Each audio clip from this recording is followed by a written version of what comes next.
Hey guys, welcome back to my channel. आज अपन बात करेंगे रामसर साइट और उससे रिलेटेड सारे इंपॉर्टेंट क्वेश्चन की, तो वीडियो जरूर एंड तक देखना।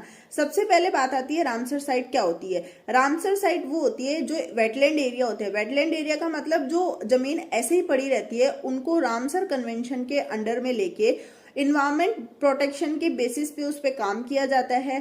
रामसर कन्वेंशन को द कन्वेंशन ऑन वेटलैंड भी कहा जाता है। उसके बाद में क्वेश्चन पूछे जाते हैं कि जो रामसर साइट है इंडिया के अंदर अभी तक टोटल कितनी है, वो है 75 है।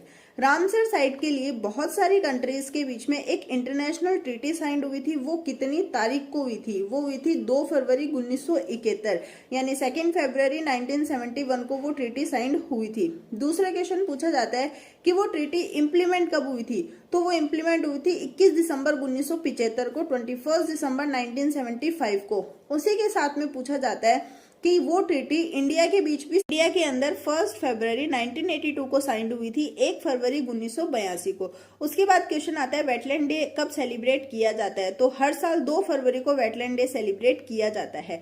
अब बात आती है अपने मोस्ट इंपॉर्टेंट क्वेश्चन की। सबसे पहला आता है लार्जेस्ट वेटलैंड एरिया या फिर लार्जेस्ट रामसर साइट इंडिया के अंदर कौन सी है, वो है सुंदरबन वेटलैंड एरिया।